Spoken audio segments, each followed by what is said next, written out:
छत्रपति शिवाजी महाराज वीरता की अमर गाथा। भारत की भूमि वीरों की भूमि रही है। यहाँ हर युग में ऐसे वीर पैदा हुए जिन्होंने अन्याय के अंधकार को चीरकर स्वराज्य की लौ जलाई। ऐसे ही एक अमर नायक थे छत्रपति शिवाजी महाराज।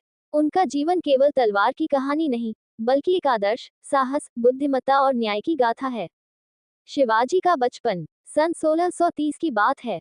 महाराष्ट्र के शिवनेरी किले में एक बालक का जन्म हुआ। माँ जीजाबाई ने उस बालक का नाम रखा शिवाजी। वे बालक थे, पर मन में स्वराज्य की चिंगारी और आंखों में स्वतंत्रता का स्वप्न था। जीजाबाई ने उन्हें रामायण और महाभारत की गाथाएं सुनाकर सच्चाई, साहस और धर्म की भावना से भर दिया था। उनके पिता शाहजी भोसले बीजापुर सल्तनत के सेनापति थे, पर शिवाजी का झुकाव हमेशा एक स्वतंत्र हिंदवी राज्य की स्थापना की ओर रहा। किलों पर कब्जा और शुरुआत 16 वर्ष की आयु में ही शिवाजी ने पुणे के पास तोरणा किला जीत लिया। एक के बाद एक राजगढ़, सिंहगढ़, पुरंदर किले गिरते गए और शिवाजी का झंडा लहराने लगा। वो दिन दूर नहीं था जब बीजापुर सल्तनत को शिवाजी की शक्ति का अंदाजा हुआ और उसने अफजल खान को भेजा। यह एक चाल थी। अफजल खान ने धोखे से शिवाजी को मारने की योजना बनाई, लेकिन शिवाजी सावधान थे। उन्होंने वाघनख, बाघ के पंजे जैसे हथियार से अफजल खान पर वार कर दिया। इतिहास ने देखा कि कैसे चतुराई और साहस से शिवाजी ने एक विशाल सेनापति को परास्त किया।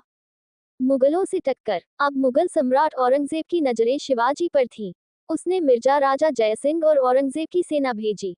कड़ी लड़ाइयों के बाद शिवाजी को आगरा बुलाया गया, जहां उन्हें कैद कर लिया गया। पर शिवाजी ने वहां भी चतुराई दिखाई। फल की टोकरी में छुपकर वे आगरा से निकल भागे और रायगढ़ लौटकर एक बार फिर स्वतंत्रता की मशाल जलाई।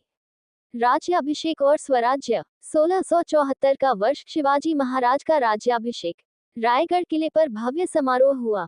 वे बने छत्रपति, हिंदवी स्वराज्य के संस्थापक। यह एक ऐसा राज्य था जो जनता के लिए था, न किसी बादशाह के अधीन, न किसी सल्तनत के। शिवाजी महाराज ने एक संगठित प्रशासन खड़ा किया। 8 मंत्रियों की परिषद बनाई, जिसे अष्टप्रधान कहा गया। उन्होंने किसानों के लिए भूमि सुधार किए, टैक्स प्रणाली को सरल किया और न्याय को सर्वोच्च रखा। धर्मनिरपेक्ष और जनप्रिय राजा। शिवाजी महाराज ने कभी धर्म के नाम पर भेदभाव नहीं किया। उनकी सेना में मुस्लिम सेनापति भी थे। उन्होंने मस्जिदों की रक्षा की और किसी भी धर्मस्थल को नुकसान नहीं पहुंचाया। उनके लिए धर्म, जनसेवा और न्याय था। अंत और विरासत। 3 अप्रैल 1680 को जब शिवाजी महाराज का देहांत हुआ, तब मराठा साम्राज्य शोक में डूब गया।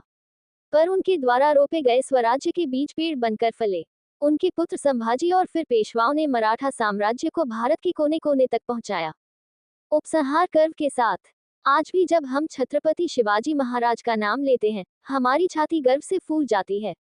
वे केवल एक योद्धा नहीं, बल्कि स्वतंत्रता, नीति और आत्मसम्मान के प्रतीक थे। वे हमें सिखाते हैं कि जब इरादे बुलंद हों, तो पर्वत भी रास्ता देते हैं। जय भवानी, जय शिवाजी।